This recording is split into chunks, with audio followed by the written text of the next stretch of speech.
வணக்கம் ஃப்ரெண்ட்ஸ். பாண்டியன் ஸ்டோரில் என்ன எபிசோடில் என்ன நடக்க போகுதுன்னு ஒரு நட பார்த்துட்டு வரலாம் வாங்க. சரவணன் சாப்பிட்டு வந்து திண்ணையில் உட்கார்ந்துருக்காரு. ஒரு வாய்ஸ் நோட் அனுப்புகிறாரு அஞ்சலிக்கு. எனக்கு தூக்கம் வரல, உனக்கு தூக்கம் வரலன்னா சொல்லு, நான் கூப்பிடுறேன் அப்படின்னு வாய்ஸ் நோட் போட்டுட்டு அவர் உட்கார்ந்துருக்க.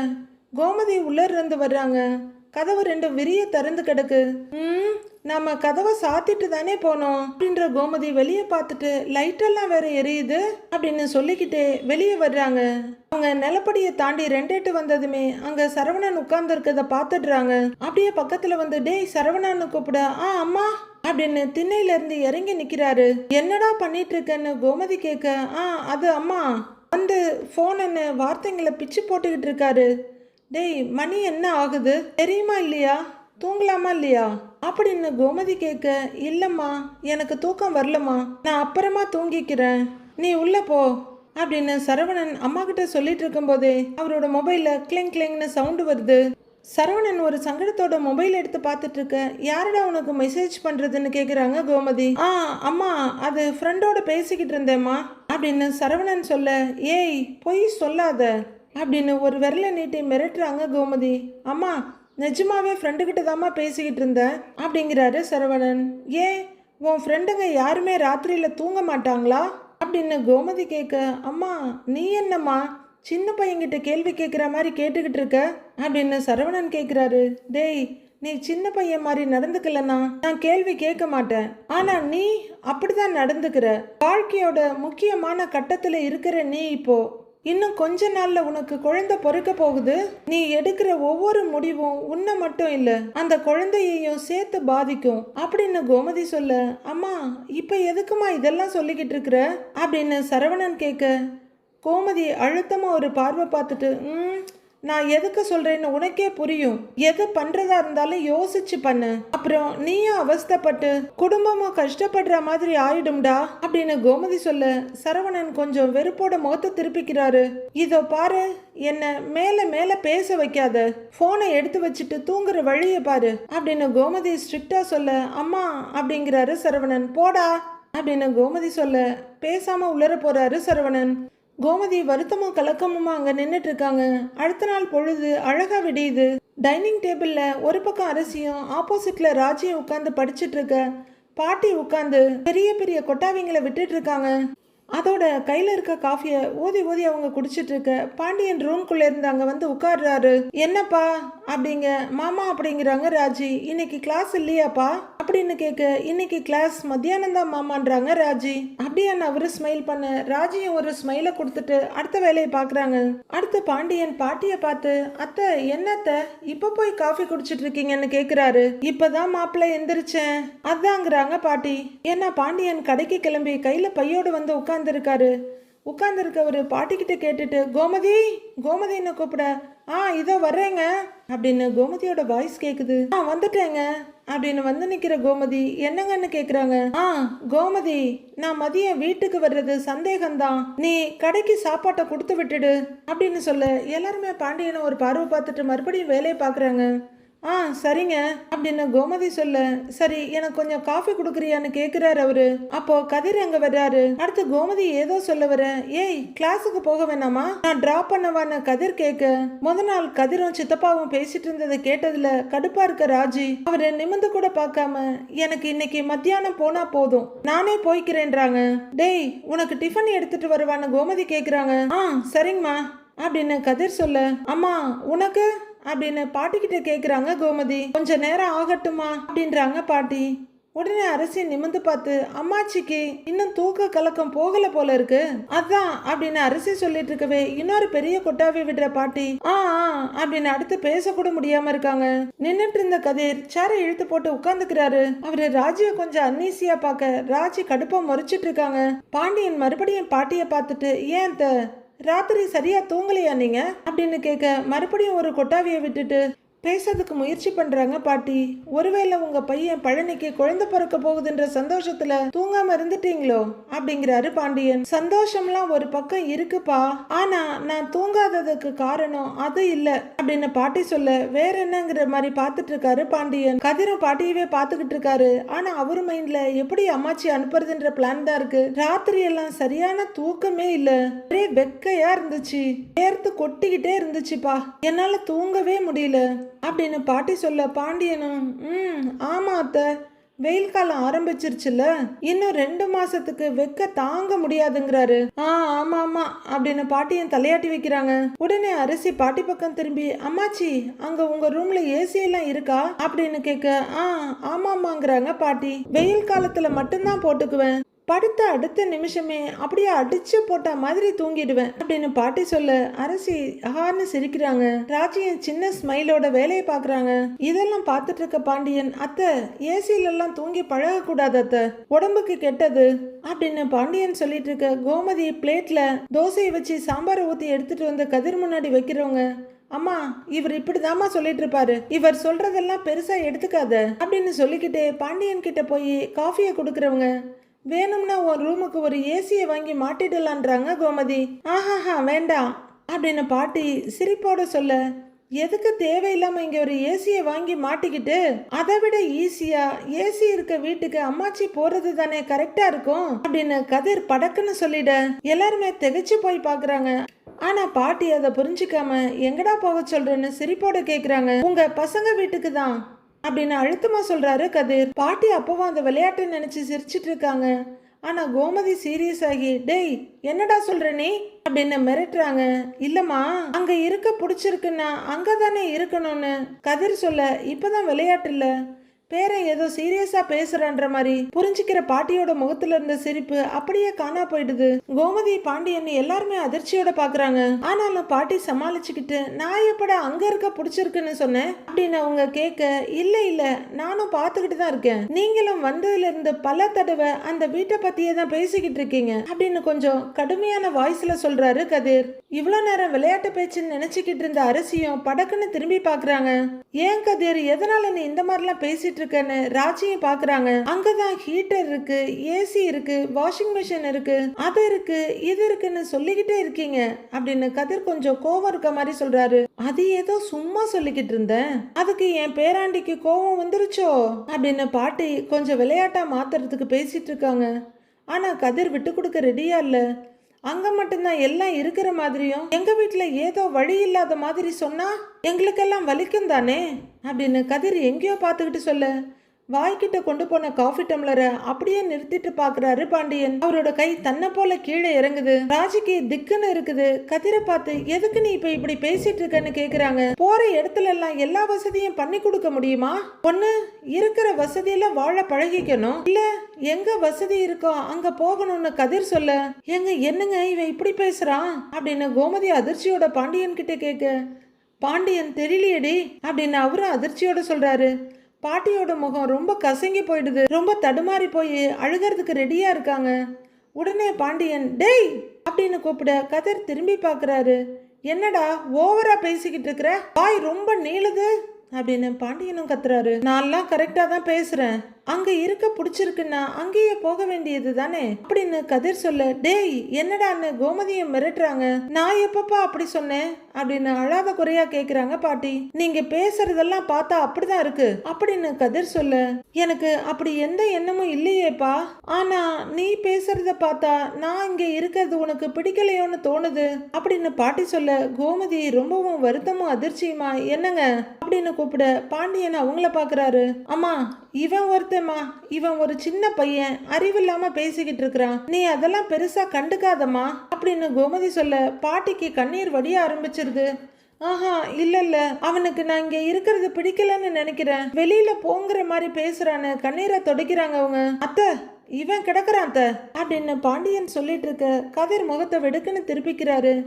ஏன்பா நான் இங்க இருக்கிறது உனக்கு பிடிக்கலையா அப்படின்னு பாட்டி கதிர்கிட்ட கேட்க அவர் நிமிந்து கூட பார்க்காம அமைதியா உட்கார்ந்து இருக்காரு. பாண்டியனை இதை பார்த்து ஷாக் ஆகி அத்தை ஏன் அத்தை சும்மா இருக்க மாட்டீங்களா அத்தை பிடிக்கலன்னா இவன் எங்கேயாவது போகட்டும், நீங்க இங்கே இருங்க, நீங்க ஏன் போறேன்றீங்க அப்படின்னு பாண்டியன் கேட்டுடுறாரு. பாட்டி இன்னும் போறேன்ற வார்த்தையை வாயில சொல்லவே இல்ல, அதுக்குள்ள பாண்டியன் வாயில அது வந்துருச்சு. அரசி கதிரை பார்த்து, அண்ணே நீ என்ன இப்படி ஒரு மார்க்கமாவே பேசிக்கிட்டு இருக்கிற அப்படின்னு அரசி கேட்க, கதிர் ஒரு மாதிரி வெறுப்பான முகத்தோட, இப்பெல்லாம் வீட்டுக்கு வரவே கடுப்பா இருக்கு அப்படின்னு பாட்டி முகத்தை பார்த்துக்கிட்டு சொல்றாரு. பாட்டிக்கு அப்படியே திடீர்னு இடியறங்கின மாதிரி இருக்கு. என்ன இவன் லூஸ் மாதிரி பேசுறான்னு பாண்டியன் பார்த்துட்டு இருக்க. டேய், நீ உப்புக்கு பெறாத விஷயத்த பெருசா ஆக்கிக்கிட்டு இருக்கிற, பேசாம உட்காந்து சாப்பிடுறா அப்படின்னு கோமதி கத்த. கதிர் பயங்கர கோவத்தோட படக்குன்னு டேபிள்ல கைய ஊனி எழுந்திருக்கிறவரு, எனக்கு சாப்பாடு வேணாம், ஒண்ணும் வேண்டாம் அப்படின்னு அங்கிருந்து போயிடுறாரு. எல்லாருக்குமே ரொம்பவே அதிர்ச்சியா இருக்கு கதிரோட இந்த செயல். அண்ணே அண்ணேன்னு அரசி கூப்பிட்டு இருக்க. கதிர் அப்படின்னு ராஜியும் கூப்பிட்டு இருக்க. ஏண்டா டேய் கதிரு அப்படின்னு கோமதியை கூப்பிட்டு பாக்குறாங்க. கதிர் வேகமா அங்கிருந்து போக, இவனுக்கு தலையில நட்டு கழண்டுருச்சுன்னு நினைக்கிறேன் அப்படின்றாங்க கோமதி. கதிர் போயிட்டு வண்டி சாவி எடுத்துட்டு இந்த பக்கமா வர. டேய் நில்லுடா, என்னடா உன் வாய்க்கு வந்ததெல்லாம் இவங்கள பார்த்து பேசிட்டு நீ பாட்டுக்கு போய்கிட்டு இருந்தனா என்னடா அர்த்தம், மன்னிப்பு கேளுடா அவங்க கிட்ட அப்படின்னு பாண்டியன் சொல்ல, கதிர் அவரையும் ஒரு முறை முறைச்சிட்டு வேகமா போயிடுறாரு. எல்லாருக்குமே இன்னுமே அதிர்ச்சியா இருக்கு. கதிரு டேய் கதிரு அப்படின்னு கோமதி கத்திட்டு இருக்க. அரசியும் ராஜியும் அதிர்ச்சியில எழுந்து நின்னுடுறாங்க. என்னடி இவன் அப்படின்னு கோமதி ஆத்திரத்தை ராஜி கிட்ட காட்ட, எனக்கும் ஒன்னும் புரியல அத்த அப்படிங்கிறாங்க ராஜி. ஆனா பாட்டி அப்படியே கலங்கி போய் உட்கார்ந்து இருக்காங்க. கதிர் வெளியே போயிட, அம்மா அவன் ஏதோ சொல்லிட்டான், நீ அதெல்லாம் பெருசா எடுத்துக்காதம்மா அப்படின்னு அதிர்ச்சியில மூச்சு விட மறந்து உட்கார்ந்துருக்க அம்மாவை பார்த்து சொல்றாங்க கோமதி. வெளியே வந்த கதிர் வண்டியில ஏறி உட்கார்றாரு. இப்ப கேக்குதா, நான் நல்லா தான் இருக்கேன், ஊர்ல எல்லாரும் எப்படி இருக்காங்க, உடம்புக்கு பரவாயில்லையா அப்படின்னு மாறி யார்கிட்டயோ போன்ல பேச, வண்டியை ஸ்டார்ட் பண்ண எடுத்த கதிர் நின்று அங்கேயே பார்த்துக்கிட்டு இருக்காரு. இங்க உள்ளர எல்லாருமே கோவமா அதிர்ச்சியுமா நின்னுட்டு இருக்க. கொஞ்ச நாளாவே அவன் இப்படிதான் இருக்கான், அவனோட பேச்சு நடவடிக்கை எதுவுமே சரியில்லை அப்படின்னு கம்ப்ளைண்ட் பண்ற ராஜி அவங்கிட்ட நான் பேசிக்கிறேன்றாங்க. உடனே பாட்டி கிட்ட வந்து, அப்பத்தா அப்பத்தா நீங்க வருத்தப்படாதீங்க அப்பத்தா அப்படின்னு சொல்லிட்டு இருக்க. இங்க கதிர் ஆப்போசிட்டையே பார்த்துட்டு இருக்காரு. கேட்டேன்னு சொல்லு, வரணும் எங்க வீட்டுல சரியா இருக்கு அப்படின்னு மாறி பேசிக்கிட்டு இருக்க. கதிர் பேசாம வண்டியை ஸ்டாண்ட் போட்டு இறங்குறாரு. வேலையெல்லாம் நல்லபடியா போய்கிட்டு இருக்குல்ல, பையனா நல்லா இருக்கான், பாத்துக்கிட்டு தான் இருக்கோம், இன்னும் எதுவும் சரியா அமையல அப்படின்னு மாறி வெளியே நின்று யார்கிட்டயோ கடலை போட்டுட்டு இருக்க. இறங்குன கதிர் வீட்டுக்குள்ள பார்த்து பயங்கரமா கத்துறாரு. நான் திரும்பவும் சொல்றேன் அப்படின்னு சொல்ல, கதிரோட அவ்வளோ பெரிய வாய்ஸ் கேட்டு உள்ளர எல்லாரும் திடுக்குன்னு பாக்குறாங்க. குத்தம் சொல்லிக்கிட்டே யாரும் இங்க இருக்க வேண்டாம், இங்க இருக்க பிடிக்கலன்னா அவங்க வீட்டுக்கே போகட்டும் அப்படின்னு கதிர் கத்த. போனை காதுல வச்சவங்க அப்படியே அதிர்ச்சியோட, இவன் இவ்வளவு சத்தமா பேசுவானா அப்படிங்கிற மாதிரி கண்ணை விரிச்சு பார்த்துட்டு இருக்காங்க. மாறி அவங்க பசங்க வீட்லயே இருக்கட்டும் அப்படின்னு கதிர் கத்திக்கிட்டு இருக்க. உள்ளர எல்லாருக்கும் அதிர்ச்சி மேல அதிர்ச்சியா இருக்கு. பாட்டி அப்படியே இடிஞ்சு போய் உட்கார்ந்து இருக்காங்க. என்னங்க இவன் மூளை கீழே ஏதாவது குழம்பிடுச்சா அப்படின்னு கோமதி கேட்டுட்டு இருக்க. கதிர் அப்படியே திரும்பி மாறிய பார்க்க, அந்த பார்வையிலேயே பயந்து போய் நான் அப்புறம் கூப்பிடுறேன் அப்படின்னு போனை வச்சுட்டு அதிர்ச்சியோட பார்த்துட்டு இருக்காங்க. அவங்க பசங்க எங்கேயோ இல்ல, எதிர் வீட்டுல தானே இருக்காங்க, போகட்டும், அவங்களுக்கு எங்க சந்தோஷமோ அங்கேயே இருக்கட்டும், அவ்வளவு கஷ்டப்பட்டலாம் அவங்க ஒண்ணு இங்க இருக்க வேண்டாம் அப்படின்னு கதிர் வெளியே நின்று கத்திக்கிட்டு இருக்க. மாறி அவசர அவசரமா அக்கா அக்கான்னு கூப்பிட்டுக்கிட்டே வீட்டுக்குள்ள ஓடுறாங்க.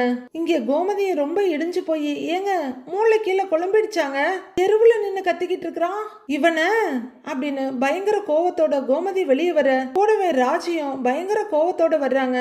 அரசி நடக்க, நவருப்பா இவெல்லாம் ஒரு ஆளுன்னு அப்படின்னு பாண்டியனும் வேகமா வெளியே வர்றாரு. அழுகையோட உட்கார்ந்து இருக்க பாட்டி மெதுவா எழுந்திருக்கிறாங்க. அவங்க உடம்பெல்லாம் தடத்தடன்னு நடுங்குது. கதிர் வெளியே நின்னுட்டு சம்பந்தமே இல்லாம கத்திக்கிட்டு இருக்காரு. பிடிக்கலன்னா போய்கிட்டே இருங்க அப்படின்னு கோவமா கத்திக்கிட்டு இருக்க. அண்ணே என்னென்ன பண்ணிக்கிட்டு இருக்க, இப்ப எதுக்கு நீ வெளியே நின்னு கத்திக்கிட்டு இருக்க அப்படின்னு அரசியும் பயங்கரமா கத்த. ராஜி ஓடி வர்றாங்க கதிர்கிட்ட. ஏய் நீ சின்ன பொண்ணு மாதிரி நடந்துக்க, என்னையெல்லாம் கேள்வி கேட்காத அப்படின்னு கதிர் சொல்ல. அப்படியே அசந்து போய் பாக்குறாங்க அரசி. ஏய் என்னடா எல்லாரையும் அதட்டி பேசிக்கிட்டு இருக்கிற, சின்ன பிள்ளைன்னு சொல்றீல்லடா, சின்ன பிள்ளைலாம் கேள்வி கேட்கிற மாதிரி நீ எதுக்குடா நடந்துக்கிற அப்படின்னு பாண்டியன் கேட்க, உங்களுக்கெல்லாம் பதில் சொல்ல வேண்டிய அவசியமே இல்லைன்ற மாதிரி படக்குன்னு முகத்தை திருப்பிக்கிறாரு கதிர். அரசி முகம் கசங்கி போய் நின்னுட்டு இருக்காங்க. டேய் என்னடா வீட்டுல சாதாரணமா பேசுற விஷயத்துக்கு எதுக்குடா தெருவுல வந்து நின்னு கத்திக்கிட்டு இருக்கிற அப்படின்னு கோமதி கோவமா கேக்குறாங்க. பாட்டி அப்பதான் படியை தாண்டி வெளியே வர்றாங்க. அம்மா எதுமா சாதாரண விஷயம்? இது சாதாரணமான விஷயமா? இப்படிதான் எல்லா பிரச்சனையும் ஆரம்பிக்கும். நீ பேசாம இருமா முதல்ல அப்படின்னு ஏதேதோ சொல்லி அம்மாவோட வாயை அடைக்கிறாரு கதிர். என்னடா என்னடா பேசிக்கிட்டு இருக்கிற நீன்னு பதறாங்க கோமதி. கதிர் அப்படின்னு ராஜி கூப்பிட்டு இருக்க கதிர் துளி கூட சட்டை பண்ணல. அம்மா எல்லாத்துக்கும் எல்லாத்தையுமே குறையா சொல்லிக்கிட்டு இருந்தா நம்ம வீட்டுல எதுவுமே இல்லையா என்ன? என்னமோ அவங்க வீட்டுலதான் எல்லாமே இருக்கிற மாதிரி பேசிக்கிட்டு இருந்தா என்ன அர்த்தம் அப்படின்னு கதிர் கத்திக்கிட்டு இருக்க. கதிர் கதிர் அப்படின்னு ராஜி தவிப்பா கூப்பிட்டு இருக்காங்க. பாட்டியை வந்து பக்கத்துல நிக்கிறாங்க. டேய் கதிர் கொஞ்சம் நிறுத்துறா, என்னடா பேசிட்டு இருக்கன்னு கோமதி கேட்க. டேய் வாய மூடுறா, அடிச்சு பல்லு கிள்ளலாம் உதுத்து போடுவேன் பாத்துக்க அப்படின்னு பாண்டியன் மிரட்ட பயங்கரமான வெறுப்போட பாக்குறாரு கதிர். பாட்டி ரொம்ப வேதனையோட கதிரை நிமிர்ந்து பாக்குறாங்க. டேய் பேசாத அப்படின்னு கோமதி சொல்லிட்டு இருக்க. எதிர் வீட்டுல இருந்து எல்லாருமே வந்து நிக்கிறாங்க. அம்மா அதெல்லாம் முடியாதுமா, எப்ப பார்த்தாலும் நம்ம வீட்டை குறை சொல்லிக்கிட்டே இருக்காங்க. எப்ப பார்த்தாலும் நம்ம வீட்டுல அது இல்ல இது இல்லன்னு சொல்லிக்கிட்டே இருந்தா என்னமா அர்த்தம் அப்படின்னு கதிர் கத்திக்கிட்டு இருக்க. அந்த பக்கத்துல இருந்து சுகன்யா வேகமா இங்க வந்து, அத்தாச்சி என்ன பிரச்சனைன்னு கேக்குறாங்க. அது பிரச்சனை ஒண்ணும் இல்ல, வீட்டு விஷயம்தான், நான் பாத்துக்கிறேன்றாங்க கோமதி. ஆனா பாட்டி ரொம்ப சோகத்தோட நின்றுட்டு இருக்காங்க. சுகன்யா கோமதி சொன்னதுக்கு அப்புறம் பாட்டியை பாக்குறாங்க. உடனே சக்திவேல், இதோ பாரு, பிரச்சனைனா அது வீட்டுக்குள்ள இருந்தா அது ஓன் பிரச்சனை, தெருவுக்கு வந்ததுக்கு அப்புறம் அது ஓன் பிரச்சனை கிடையாது, பொது பிரச்சனைங்கிறாரு சக்திவேல். அவர் தான் எப்படா என்ன கிடைக்கும் அப்படின்னு அலையிறவருக்கு வெறும் வாய்க்கு அவள் கிடைச்ச மாதிரி ஆயிடுச்சு. இப்போ கோமதி கொஞ்சம் சங்கடமும் கோவமா கதிரை பார்த்து, இதோ பாரு கதிரு, எல்லாரும் பாக்குறாங்க, அம்மாச்சி கிட்ட மன்னிப்பு கேளு, உள்ள போலாங்கிறாங்க கோமதி. அம்மா நான் ஏமா மன்னிப்பு கேட்கணும் அப்படின்னு கதிர் கேட்க கோமதி இப்போ உண்மையிலேயே அதிர்ச்சி ஆகுறாங்க. பாட்டியும் நம்ப முடியாத அதிர்ச்சியோட தான் பாக்குறாங்க. சும்மா அந்த வீட்டுல அப்படி வாழ்ந்தேன் இப்படி வாழ்ந்தேன்னு எப்ப பார்த்தாலும் அந்த வீட்டை பத்தியே பேசிக்கிட்டு இருக்காங்க, எனக்கு கோபம் வராதா? நம்ம வீட்டை பத்தி கேவலமா பேசிக்கிட்டு இருக்காங்க அப்படின்னு கதிர் ஒரு முடிவோட பேசிக்கிட்டு இருக்காரு. கதிர் கொஞ்ச நேரம் அமைதியா இருங்கிறாங்க ராஜியும். அங்க பிடிச்சிருந்தா அங்கேயே போக வேண்டியது தானே, அவ்வளவு கஷ்டப்பட்டெல்லாம் ஒண்ணு நம்ம வீட்டுல இருக்க வேண்டாம், அங்கேயே போக சொல்லு அப்படின்னு கதிர் கத்த. டேய் டேய் டேய் அப்படின்னு கோமதி பதறாங்க. டேய் பேசாம இருந்துக்க, அவ்வளவுதான் சொல்லுவேன், என்னடா நினைச்சிட்டு இருக்கிற உன் மனசுல அப்படின்னு பாண்டியன் கத்துறாரு. மாப்பிள்ள இருங்க நான் பேசுறேன் அப்படின்னு பாட்டி சொல்ல. உடனே சக்திவேல் எல்லாரையும் ஒரு பார்வை பாக்குறாரு. ஏன்யா நான் இங்க இருக்கிறது உனக்கு பிடிக்கலையா அப்படின்னு பாட்டி பரிதாபமா கேட்க. கதிர் ரொம்ப சங்கடத்தோட முத்துவையில பாக்குறாரு. அவரு பார்வையை திருப்பிக்கிறாரு. ஐயோ நம்மளாலதான் இவன் இவ்வளவு பண்ணிட்டு இருக்கானா அப்படின்னு ஒரு குற்ற உணர்ச்சியோட நிக்கிறாரு. சொல்லுப்பா, நான் இங்க இருக்கிறது உனக்கு பிடிக்கலையா அப்படின்னு பாட்டி கேட்க. கதிரும் மனசை கல்லாக்கிக்கிட்டு, இல்ல அவ்வளவு கஷ்டப்பட்டெல்லாம் யாரும் இங்க இருக்க வேண்டான்னு முடிச்சுட்டு வேற பக்கம் திரும்பிக்கிறாரு. பாட்டி ரொம்பவே இடிஞ்சு போறாங்க. டேய் அம்மா உங்ககிட்ட அப்படி பேசுனாங்களாடா, சொல்லுடா, தேவையில்லாம பேசிக்கிட்டு இருக்கிற கதிரு அப்படின்னு கோமதி மிரட்ட. அட போமா அப்படிங்கிற மாதிரி ஒரு சின்ன சலிப்பும் நிறைய அருவருப்புமா முகத்தை திருப்பிக்கிறார் அவரு. உடனே கோமதி பரிதவி போட, அம்மா இவனுக்கு ஏதோ ஆகி போச்சு, இவன் பேசுறத கணக்குலயே எடுக்காதம்மா, அம்மா நீ வா உள்ள போலாம், வா உள்ள போய் பேசிக்கலாம், எதுவா இருந்தாலும் வாமான்னு கூப்பிடுறாங்க கோமதி. பாட்டி இப்போ உன் கதிரை நிமிந்து பார்த்து, ஏன்பா கதிரு, நான் இங்க இருக்கிறது உனக்கு பிடிக்கலன்னா நீ எங்கிட்டயே சொல்லி இருக்கலாமையா அப்படின்னு முகத்துக்கு நேரா கேட்க. கதிர் என்ன சொல்றதுன்னு தெரியாம தவிக்கிறாரு. ஒரே கணத்துல அவரோட அந்த தவிப்பு உடனே கோவமா மாற முகத்தை வெடுக்குன்னு வச்சுக்கிறாரு. இல்லம்மாங்கிற கோமதி கதிரோட கைய பிடிச்சி, டேய் அப்படிலாம் எதுவும் இல்லைன்னு அம்மாச்சி கிட்ட சொல்லுடா, டேய் சொல்லுடா அப்படின்னு கோமதியும் அழாத குறையா கேட்க. பிடிக்கலன்னா என்கிட்ட நேரடியாவே சொல்லி இருக்கலாம், நான் எங்கேயாவது போயிருப்பேன், நான் ஏதாவது கோவில் குளம்னு கூட போய் உட்கார்ந்துருப்பேன்ல அப்படின்னு பாட்டி அழுகையோட கேட்க. உடனே சக்திவேல் பாஞ்சுக்கிட்டு வர்றாரு. ஏன் ஆத்தா, நீ எதுக்கு ஆத்தா கோவில் குளம்னு போகணும்? கடல் மாதிரி வீடு இருக்கு, உன்னை பார்த்துக்க இவ்வளவு பேர் இருக்கும், அதை விட்டுட்டு கோவில் குளம்னுட்டு என்னத்த பேசிட்டு இருக்கிற நீ அப்படின்னு சக்திவேல் முன்னாடி வந்து கத்த. எல்லாருமே அங்க வந்து நிக்கிறாங்க. அப்படின்னு சக்திவேல் மிரட்ட பாட்டி ரொம்ப இறுகி போய் நிக்கிறாங்க. கோமதி இங்கே பாரு, கடல் மாதிரி வீடு இருந்து என்ன பிரயோஜனம், பெத்த தாயை வச்சு பாத்துக்கிறதுக்கு மனசு இல்ல உனக்கு அப்படின்றாங்க. ஆமா இங்க மட்டும் என்ன வாழுதான், என்னமோ ஆத்தாவ தலையில தூக்கி வச்சு தாங்கிட்டு இருக்க மாதிரி பேசுற, குடும்பமா சேர்ந்து இன்னைக்கு தெருவுல தானே நிறுத்தி இருக்கீங்க அப்படின்னு சக்திவேல் கேட்க. கோமதி என்ன பதில் சொல்றதுன்னு தவிக்கிறாங்க. என்ன இப்ப அவங்க எல்லாருமே தெருவுல தானே நின்னுட்டு இருக்காங்க. பாட்டி உதட்ட கடிச்சு கண்ட்ரோல் பண்ணிட்டு இருக்காங்க அழுகைய. பாண்டியன் பயங்கர வெறுப்பும் கோவமா கதிரை பாக்குறாரு. இலை கேட்ட கேட்டல்ல, இந்த அவமானம் நமக்கு தேவையாடா அப்படின்னு பாண்டியன் கத்த கண்டுக்காம தலையை குனிஞ்சு நிக்கிறாரு கதிர். இங்க பாருடா, மரியாதையா அவங்க கிட்ட மன்னிப்பு கேட்டு உள்ளர கூட்டிட்டு போ அப்படின்னு பாண்டியன் ஆர்டர் போட கதிர் முத்துவேல ஒரு பார்வை பார்த்துட்டு கண்டுக்காம முகத்தை திருப்பிக்கிறாரு. உடனே கோமதியை பல்ல கடிச்சுக்கிட்டு மன்னிப்பு கேளுடா அப்படின்னு சொல்ல கதிர் முடியாதுன்ற மாதிரி பாக்குறாரு.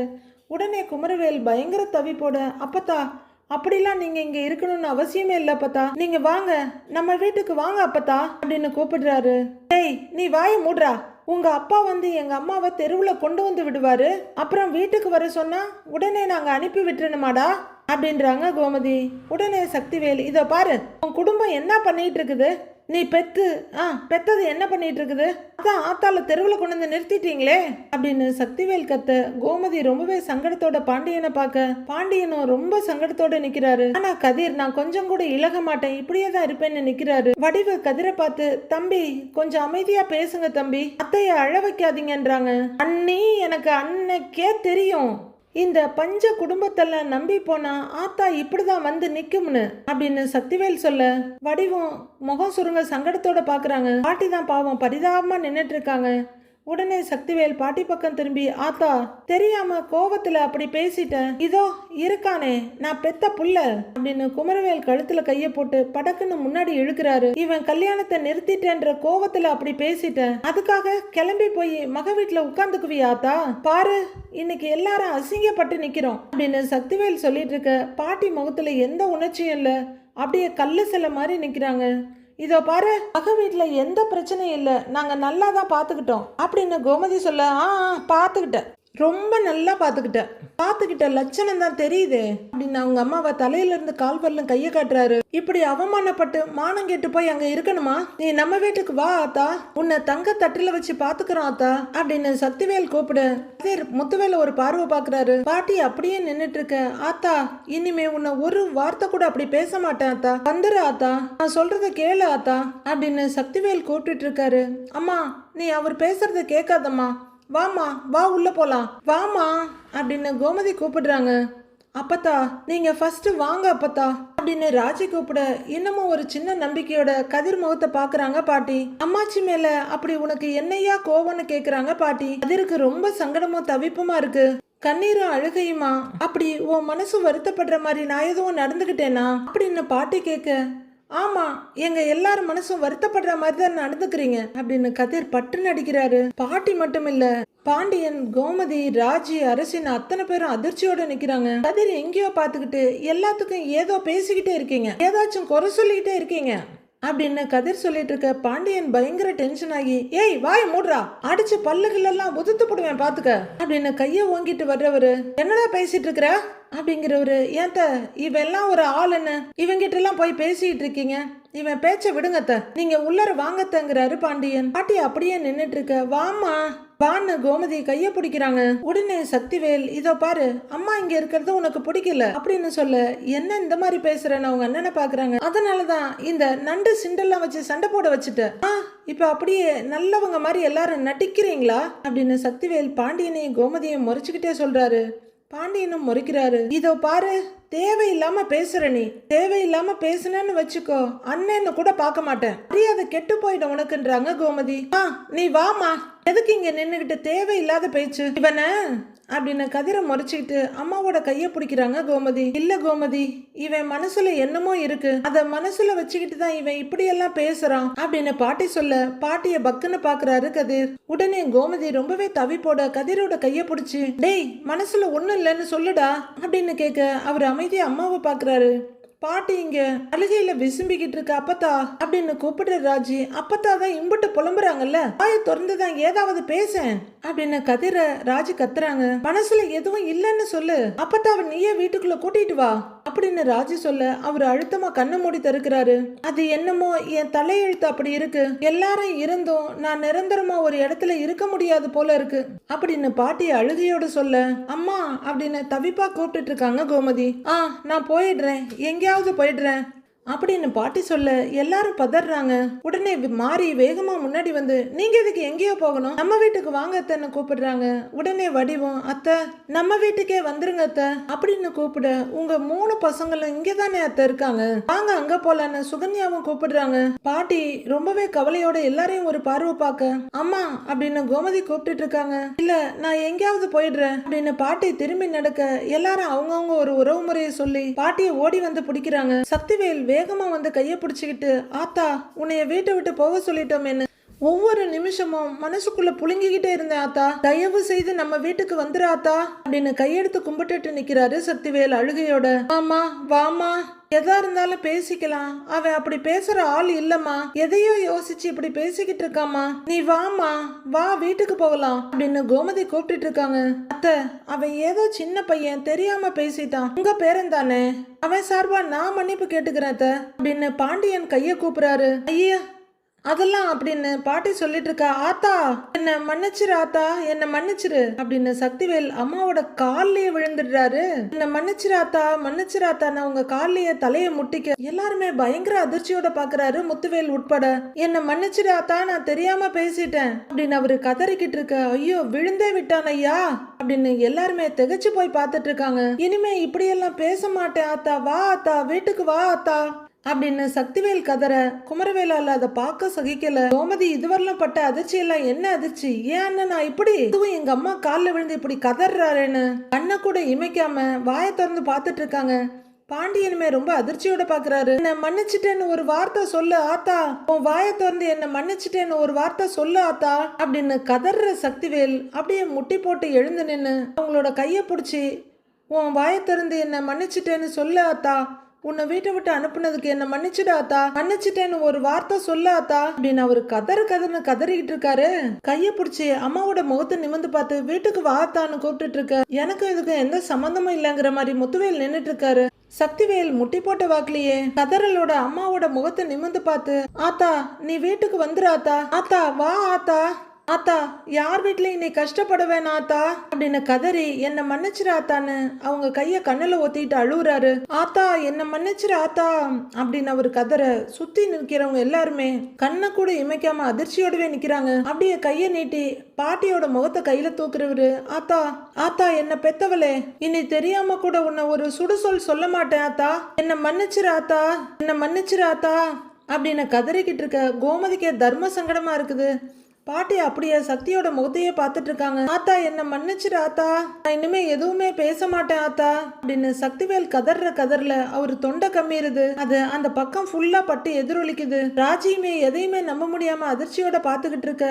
மறுபடியும் கையெடுத்து, ஆத்தா ஆத்தா என்ன மன்னிச்சிடு ஆத்தா, மன்னிச்சிடு அப்படின்னு அவங்க கையாலேயே நெத்தியில குத்திக்கிறாரு. பாட்டி அப்பையும் அசையாம அப்படியே நிக்க, ஆத்தா ஐயோ ஐயோ என்ன மன்னிச்சிரு ஆத்தான்னு தலைய அவங்க கால்ல டொம்முன்னு மோதிக்கிறாரு. அதுக்கு மேல அப்பா அப்படி கதற பார்க்க சகிக்காம, அப்பா அப்பா எழுந்துறீங்கப்பா அப்படின்னு குமரவேல் ஒரு பக்கம் தூக்க, ஏங்க என்னங்க இதெல்லாம், எழுந்துறீங்கன்னு மாறி ஒரு பக்கம் தூக்குறாங்க. வடிவு பாட்டி பக்கத்துல வந்து தோளோட கைய போட்டு, வாங்க அத்தை, தம்பி தான் பண்ண தப்ப உணர்ந்துட்டாருல்ல அத்தை, இனிமே இந்த மாதிரி தப்பு நடக்காத அத்தை, வந்துருங்க அத்தை கூப்பிடுறாங்க. சக்திவேல் பயங்கர அழுகையோட நின்னுட்டு இருக்காரு. மாரியும் அவங்க பக்கத்துல வந்து, அத்தை நீங்க இல்லாம வீடு வீடாவே இல்ல அத்தை, வீட்டுக்கு வாங்க அத்தை போகலாம் அப்படின்னு கூப்பிட பாட்டி எந்த முடிவும் எடுக்க முடியாம அப்படியே நிக்கிறாங்க. அம்மாச்சின்னு கூப்பிட்டுக்கிட்டு அரசி வந்து நிக்க, கோமதியும் வடிவு பக்கத்துல வந்து நிக்கிறாங்க. கதிர் அழுகையை கண்ட்ரோல் பண்ணி கண்ணை மூடி திறக்கிறாரு. அம்மாச்சி அம்மாச்சி நீங்க எங்கேயும் போகாதீங்க, நம்ம வீட்டுக்கு வாங்க அம்மாச்சி, நம்ம வீட்டுக்கே வாங்க அம்மாச்சி அப்படின்னு அரசி கதறிட்டு இருக்காங்க. அப்பத்தா அப்பத்தா எங்க கூட நம்ம வீட்டுக்கு வாங்க அப்பத்தா, எதுவா இருந்தாலும் பேசி சரி பண்ணிக்கலாம் வாங்க அப்பத்தான்னு ராஜி கூப்பிட்டு இருக்காங்க. இந்த பக்கம் அம்மா கூப்பிட, அந்த பக்கம் பொண்ணு கூப்பிட பாட்டி அப்படியே நிக்கிறாங்க. அம்மாச்சி நம்ம வீட்டுக்கே வாங்க அம்மாச்சி அப்படின்னு அரசி கூப்பிட்டு இருக்கு. பாட்டி திரும்பி பாண்டியன் வீட்டை பாக்குறாங்க. அத்தை அதான் அவரு மன்னிப்புன்னு கேட்டுட்டாருல்ல அத்தை, வாங்க அத்தைன்னு மாறி கூப்பிட்டு இருக்க. அப்பத்தா வாங்க அப்பத்தா அப்படின்னு ராஜி கூப்பிட பாட்டி அப்படியே சில மாதிரி நின்றுட்டு இருக்காங்க.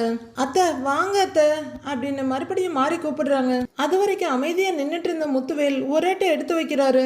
அத்தை வாங்க அத்தை வாங்க அப்படின்னு ஒரு பக்கம் வடிவும் இன்னொரு பக்கம் மாறியும் பிடிச்சி அவங்கள மெதுவா நடத்தி கூட்டிட்டு வர்றாங்க. சுகன்யாவும் அவங்க கைய ஆதரவா பிடிச்சிட்டு வர்றாங்க.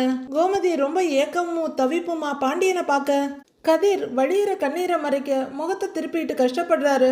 அரசி அம்மாச்சின்னு ராஜி அப்பத்தான்னு ஒரே குரல்ல கூப்பிட்டுட்டு இருக்க அவங்க பாட்டிய அவங்க வீட்டுக்கு கூட்டிட்டு போறாங்க. கதிர் கண்ணீரை தொடச்சுக்கிட்டு நிமிர முத்துவேலும் கலங்கின கண்ணோட கதிரை பார்த்து லைட்டா தலையாட்டுறாரு. கதிரும் அதே மாதிரி தலையாட்டுறாரு. கோமதி ராஜி அரசி 3 பேரும் போற அம்மாவையே வெறுமையா பாத்துக்கிட்டு இருக்கிறாங்க. கொஞ்ச நேரத்துல கோமதியோட பார்வை அப்படியே கோப கண்ணலா மாறுது கதிர் மேல. கதிர் முத்துவேல் பார்வை ஒருத்தர் மோதிக்கிட்டு நிக்குது. அங்க வார்த்தைகளால சொல்லப்படாத சொல்ல முடியாத பல விஷயங்கள் பார்வையால பரிமாறிட்டு இருக்கு. அடுத்து என்ன நடக்க போகுது? கதிரை சும்மா விட போறதில்ல எப்படியும் வீட்டுல. கதிரால உண்மையையும் சொல்ல முடியாது. அதனால கதிர் ராஜிக்கு இடையில பெரிய பிரிவு விரிசல் வர்றதுக்கும் வாய்ப்பு இருக்கு. இதெல்லாம் கதிர் எப்படி சமாளிக்க போறாருன்னு வர எபிசோட்ல பார்க்கலாம் ஃப்ரெண்ட்ஸ்.